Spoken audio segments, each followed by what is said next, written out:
Hai teman-teman, namaku Harper. Sekarang umurku 19 tahun. Dan setahun yang lalu aku mendapat tato di bagian paling konyol di tubuhku untuk membuat orang tuaku jengkel. Orang tuaku selalu keras banget, kayak super keras. Aku gak bisa bergaul bareng teman tertentu karena mereka punya pengaruh buruk ke aku. Aku gak boleh nginap, aku harus selalu pulang jam 6 sore. Kalau telat 10 menit, aku bakal dihukum selama seminggu. Semua orang menikmati waktu mereka, berpesta, bersosialisasi, menjelajahi bermacam tempat, dan menemukan jati diri mereka. Dan aku duduk bersama orang tuaku makan malam dalam keheningan, sementara mereka membahas tentang apa yang mereka lihat di berita. Dan yang paling bikin aku geram, perlakuan mereka sangat beda ke kakakku. Dia boleh pergi ke pesta dan nginap di tempat temannya semalaman. Mereka selalu bilang ke aku kalau anak perempuan gak boleh kayak gitu. Anak gadis harus tetap rendah hati dan suci. Mana ada. Jadi pas umur aku 18, aku pecah aja. Ngerti kan? Semua dimulai dari hal-hal kecil. Mereka biasanya mengendalikan caraku berpakaian. Mereka harus menyetujui apapun yang aku pakai ke sekolah.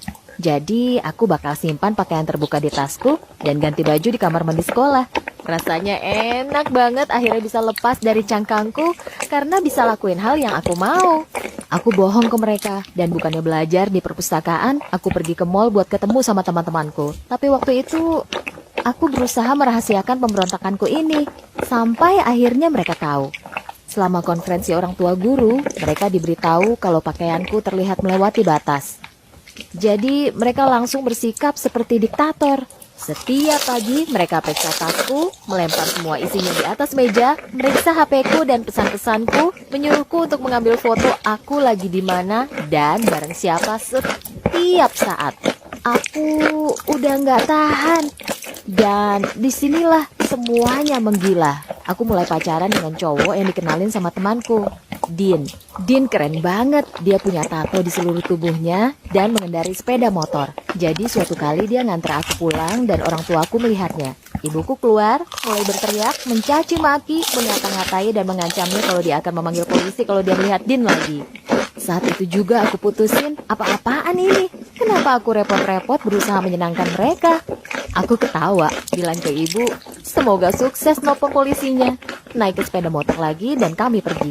Aku dengar ibuku berteriak seperti orang gila dari kejauhan dan rasanya enak banget. Aku merasa bebas, tapi petualanganku nggak berakhir di situ. Kita pergi ke rumahnya dan nginap di sana sepanjang malam.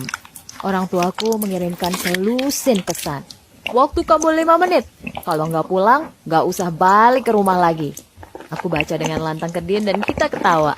Aku foto rumahnya, rokok berserakan, dan lukisan gelap di dinding. Dan kirim ke mereka bilang, aku nggak bakal pulang. Ayahku lihat pesannya dan mulai menelponku tanpa henti. Aku sempat pikir mau blokir dia, jujur. Tapi rasanya enak banget lihat mereka jadi gila. Mungkin mereka bakal tahu gimana rasanya aku tinggal bersama dan ngikutin aturan mereka. Dan kemudian aku lihat mesin tato di atas meja di rumah Dean. Aku punya ide cemerlang. Sekarang ku harap nggak pernah mikir gitu. Dean bilang ke aku kalau dia mentato teman-temannya di rumahnya. Jadi aku saranin, kenapa nggak lakuin ke aku? Lebih bagus lagi, kenapa nggak di tempat yang belum pernah kamu tato sebelumnya? Kayak sedikit di bagian atas bagian pribadiku. Dia juga jadi semangat. Kami putuskan tatonya harus sepasang sayap keren. Karena aku telah bebas. Dia mulai mentato. Dan aku hampir nangis. Sakit banget. Tapi aku gak mau kelihatan kayak anak cengeng. Jadi aku nahan sakitnya gak bersuara. Setelah beberapa jam, tatonya selesai. Dan jujur, aku gak pernah merasa lebih hidup dan bahagia. Tapi kemudian kami mendengar mobil berhenti. Aku intip lewat jendela dan lihat orang tuaku. Apa-apaan? Dia nampak ketakutan. Dia mulai bergumam seperti, dengar, aku gak mau terlibat masalah. Gak berurusan dengan polisi, paham kan? Jadi aku keluar untuk bicara dengan mereka sendirian. Ayahku mengambil tanganku dan memaksaku duduk di kursi mobil. Saat itu aku tahu kalau mereka melacak HP-ku.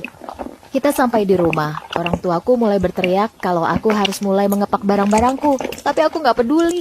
Aku mengalami malam yang paling indah dan rahasia yang gak bakal mereka tahu. Ayahku hanya menyuruhku ke kamar dan segera setelah aku masuk, dia mengunci pintunya. Maksudku, serius? Mereka menjarain aku.